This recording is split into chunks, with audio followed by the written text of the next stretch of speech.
Hi, everyone. This is Tim Melvin of the Tim Melvin Deep Value Report and the Banking on Profits newsletter. And you may notice we have a little different background than usual this trip. This week we're down in Isla Morada in the Keys, of course. Let me see. I'm not very good with this camera thing, and the lighting's not great. We have it set up at home for the lighting. But just kind of take a look at this view here. Let's see if we can make this work. Okay, is it focusing in? Yeah, there we go. This is the view from our room here at the Postcard Inn in Isla Morada. It's one of our favorite spots on the whole planet. The wife is down on the beach while the crack staff and I are taking care of a few details up here in the office.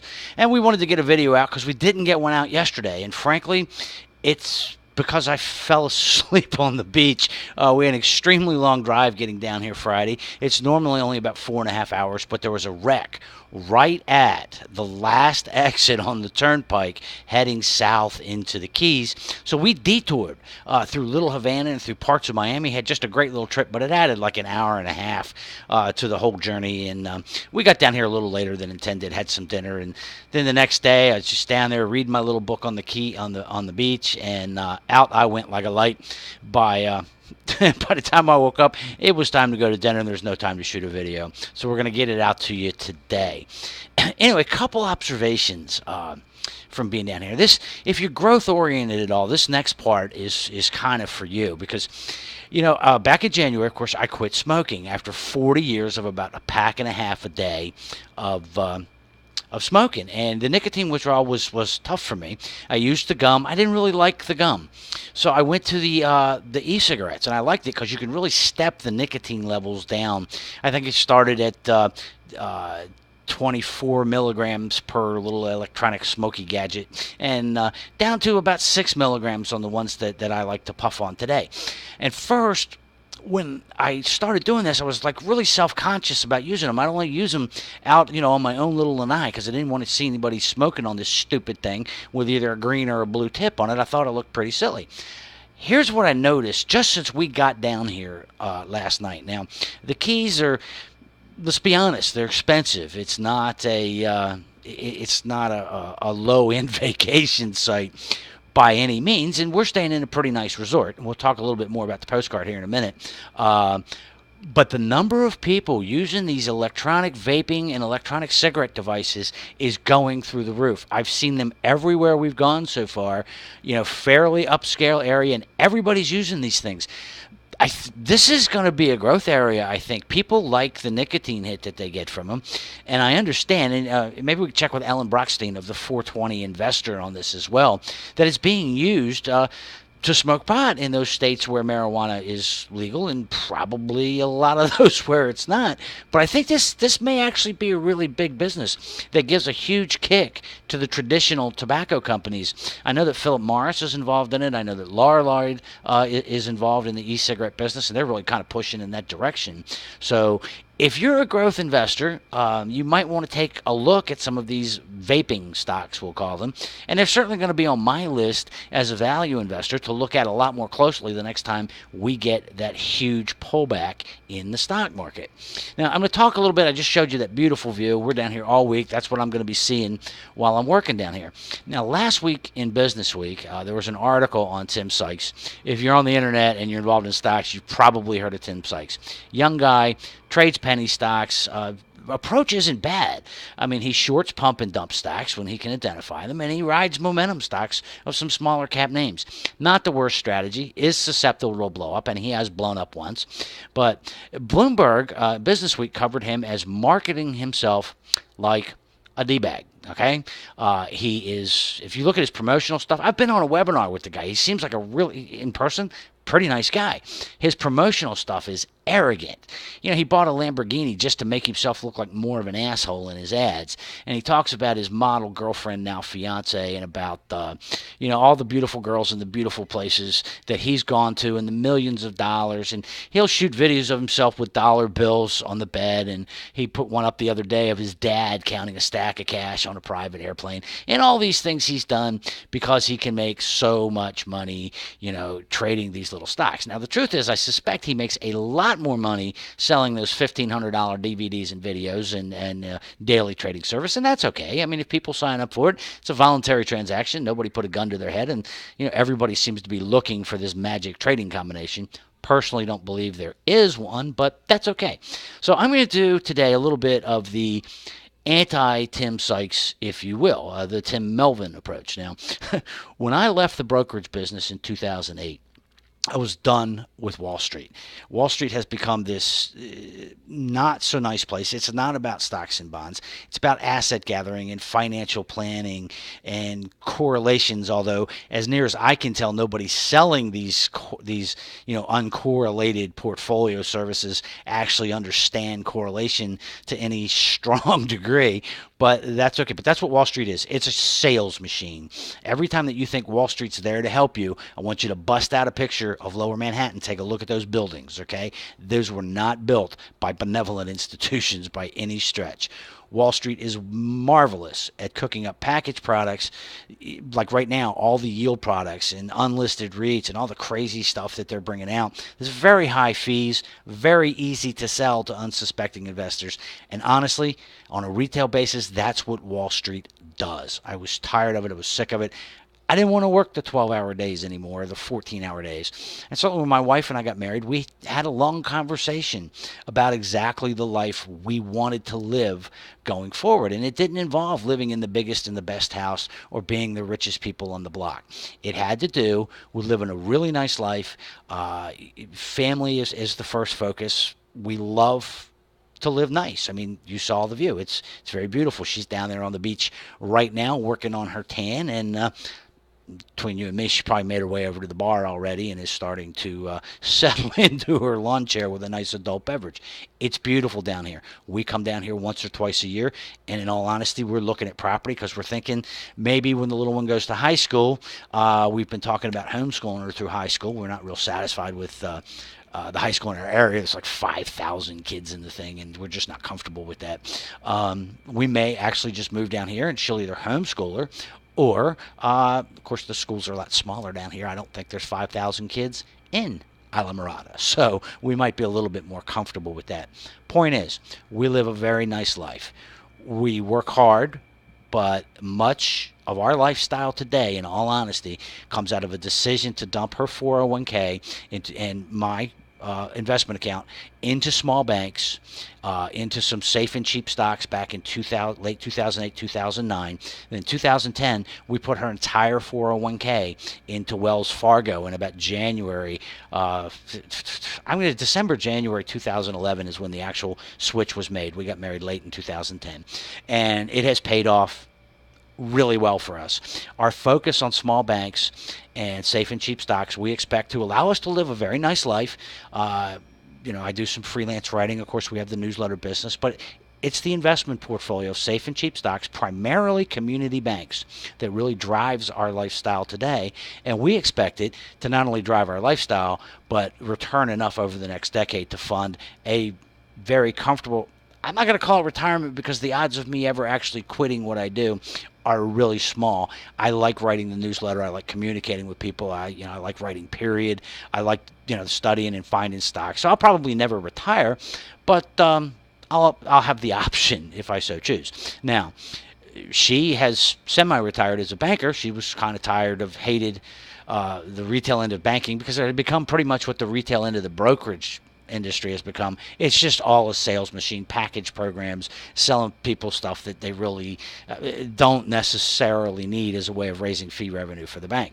So she retired, gives her more time at home to spend with our youngest and do things like running around, helping my older daughter with the wedding last week. So anyway, that's my anti-Tim Sykes sales pitch. You don't necessarily have to sit here and grind out trades day after day after day after day to do well in the market. In fact, the exact opposite approach for most of us is probably going to work a lot better over time. And you don't need the Lamborghini and the stacks of cash and all the flashy, trashy stuff. You don't have to be flying on a private airplane everywhere you go or driving a Lamborghini. I have to be honest. When I traded in the used Jaguar that I bought about 5 or 6 years ago. It finally I had run it into the ground. I bought a base model pickup truck. That's all I really need. I might drive 5 miles a day these days.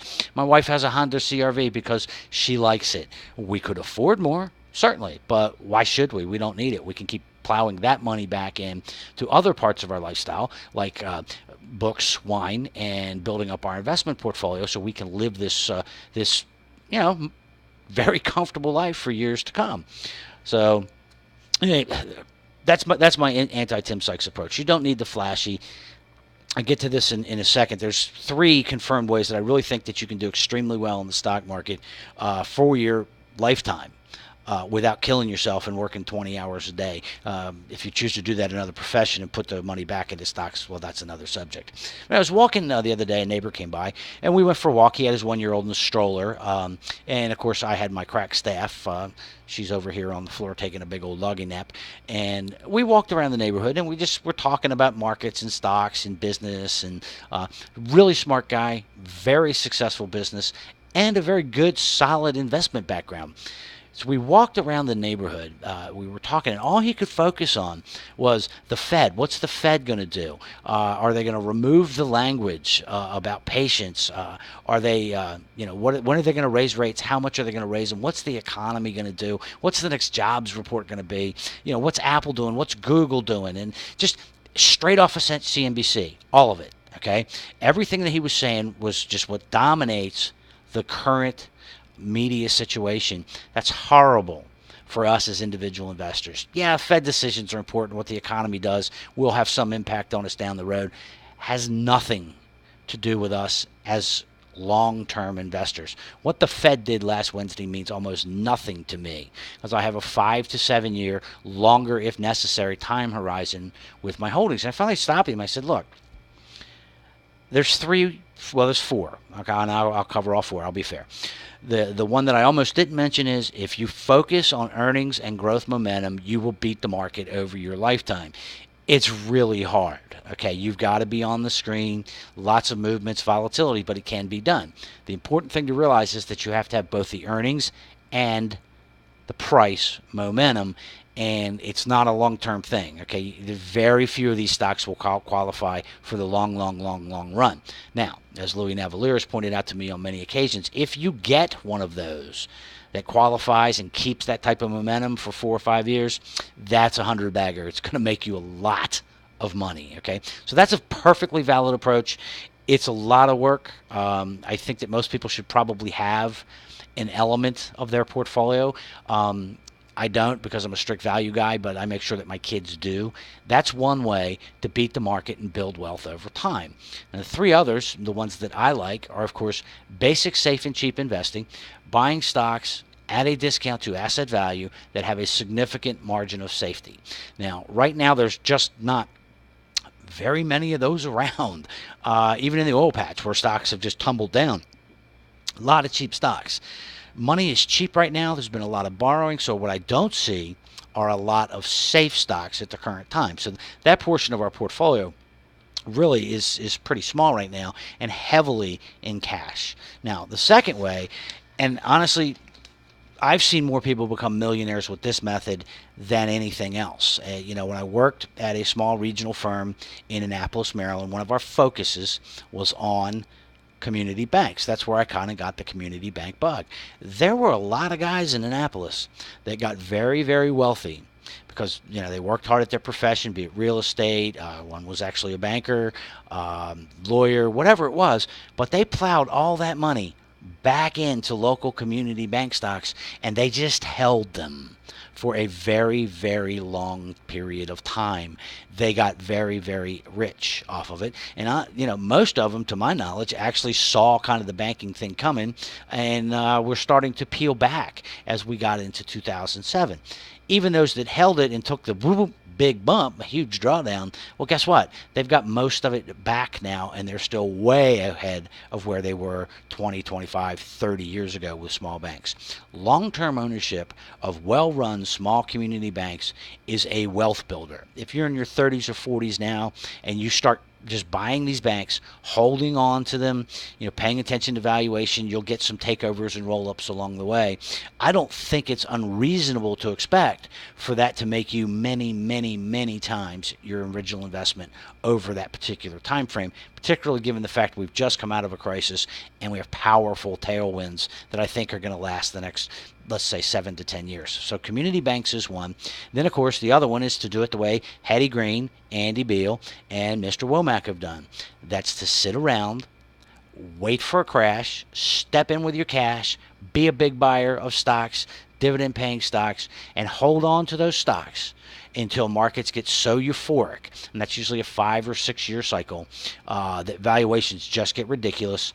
Sell your stocks, put your cash in the bank, and wait for the next time. Now, sometimes you buy in a crash, you can get stocks that you literally just want to hold forever, and you're willing to take ups and downs of future, downdrafts, and that's okay too.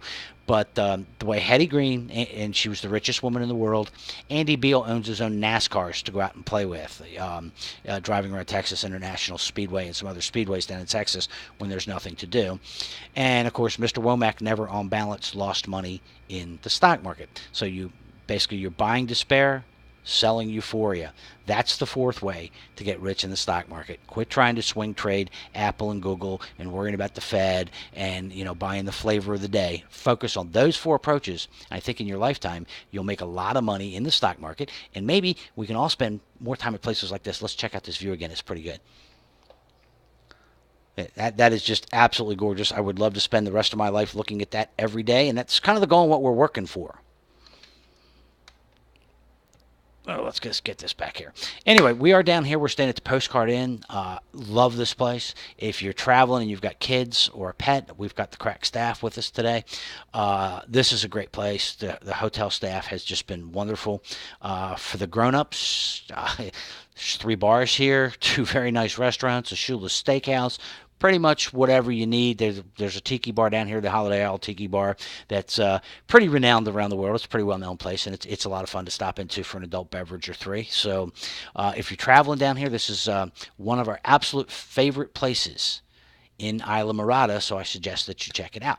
Anyway, this is Tim Melvin of the Tim Melvin Deep Value Report and the Banking on Profits newsletter, and I'm getting ready to jump out. I'm going to run down here to probably the best remaining independent bookstore in the country, certainly that I'm associated, that I'm aware of here in Florida, and that's Hooked on Books, just a few mile markers down here in Isla Mirada. So anyway, I'll be talking to you guys next week. We'll be back in Orlando with a little better lighting setup, but not quite as nice a view out there. And so have a great week in the markets and in life, and hopefully you've got 1 or 2 of your final 4 candidates left, because most brackets at this point, like mine, are absolutely wrecked. I'll talk to you guys next week.